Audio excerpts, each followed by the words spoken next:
Hey everybody, this is Michelle Ingelsano, co-author of Methylation Madness, Insight into the Biochemical and Personal Lives of Hypermethylators. I am doing some cooking. I'm off today, so I decided that I'm going to do a little bit of food prep, even though I don't have to do all the putting all the food into the containers, because I'm just not doing that. It's too much work. I'm on vacation. I am making a pork loin in the Instapot with coconut milk, fresh unsulfured dates, my 3 faves, curry, cumin, 4 faves, coriander, and cayenne. And that's going to take, it's a big piece of meat, so that's going to take a little bit. I'm also making a gigantic ribeye, just in the grill pan with salt and pepper. There's Aspen. And I am making some chicken tidbits with, what did I put on them? I think I just put some sage and oregano with a little salt and some olive oil. I have a beautiful papaya. It's not beautiful, but it's pretty nice. And what I'm going to do is I'm going to scoop it, to move my camera. I'm going to scoop it into my food processor. See, it's not like super ripe, but it really, it needs to be eaten. I'm wearing my Buddha outfit today because I just want to be comfortable. I have been spring cleaning my house because I finally have my bathroom finished and all of the sheetrock. Made that tiny minuscule dust everywhere, and I am a bit of a clean freak. So I decided that I was going to do a full spring cleaning. My knees actually hurt because I did so much. I'm going to use this other half now. I'm going to turn off my chicken. I did so much cleaning on my knees, under my bed, under Olivia's bed.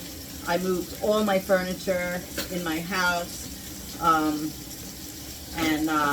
Yeah, so that's what I've been doing for 2 days, and today I decided, plus I worked, I did some tutoring and stuff, so I'm off on vacation for spring break, but I still worked anyway because that's just me. So now I'm going to take some cashew butter. I don't have much left. It's probably like, it's a big fat tablespoon. I'm going to throw that in there. And then I'm going to dry my hands off a bit. Then I'm going to take some protein powder. I use this protein powder. It's pure egg white protein, and it has a very low methionine level. Where is it? It's 532, 523. And it only has a little sunflower oil, so I put 2 scoops of that bad boy in there, and then I'm going to turn on my food processor. Where's my top? Over here. I'm going to turn my food processor on, but in the meantime, before I do that, I'm going to, and there is my big fat steak, if I can get it. Oh yeah, see that? That's a beautiful thing. I like my meat more on the rare side, not rare like Olivia. She likes hers practically mooing. I like mine more on the medium rare. I have my fan going because it's going to smoke up my house, and there's grease everywhere because I'm grilling inside, so I have to clean the heck out of that after. I'm only going to do it a couple seconds on this side. I'm going to get a plate and make sure when you do any type of meat, make sure that you do not cook it too much, and then take it right off that grill or whatever you're doing, and let it sit. See, it still has some rare over here. It's yummy. And this is how the chicken turned out. I made it a little greasy. Oh well. But they still look yummy. And I will make like an aioli with that, a little mayo, a lot of mustard.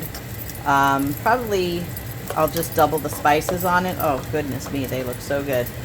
Now, let's see this bad boy. Here we go. We'll put that on high. I have no liquid in it. I just have the papaya. And it does get liquidy, so it's nice. And I'll just eat it like as a smoothie bowl. My camera around again, and I'm gonna take this thing out. Let me move my camera a bit. And where'd my spoon go? I lost my spoon. Oh, I'll use this. So I'll take this off, and it kind of looks like that. And I'm going to scoop this into a bowl.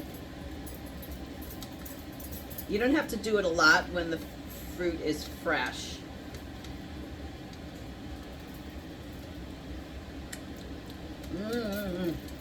That is so good.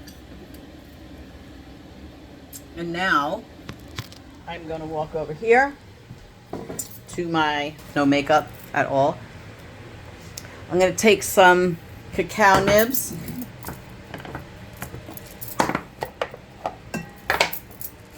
Throw that on top. I'm going to take, do I want chia seeds? All right, I'll take a couple. I should have made some chia pudding. I'm not going to use chia. That's going to taste icky. I am going to put a tiny bit of, I'm doing this backwards. Hold on. All right. There we go, silly me. I am going to take just a few of these cranberries, just for a little bit, because cranberries are not good for hypermethylators because they are a sulfur. And to counteract that, I am going to throw some coconut. It is very high fat what I'm eating right now with the coconut and all that cashew butter, but that's fine right now. And then I'm going to take some berries. Get some berries. I'm going to take some raspberries. I'm going to take some raspberries, all clean, and I'm going to throw those on top. And that is going to be a bit of a snack for me. So that is what it looks like. And this is one of my favorite things, especially if you follow me. I make these frozen all the time in the summer because I love smoothie bowls. Love them. I don't know if any of you have watched, but Dr. Doolin and I have an interview with the American Naturopathic Medical Association out on my Facebook page and on my Instagram page. I have the link, but it's also on the American Naturopathic Medical Association website. Just click on the 3 lines and it's just go down to podcast. So it's a really cool interview. It's a short one. It just explains. I'm going to turn my fan off. Ah, that's better. It talks, Doc and I talk about methylation chemistry, of course. We talk about the genetics of methylation, and we also talk about the misconceptions of methylation chemistry. There are, so many misconceptions that the MTHFR gene is the gene for methylation, but it really isn't. It's one of the genes, but it is one of the smallest aspects of methylation. So watch that and listen to that, and have a great day.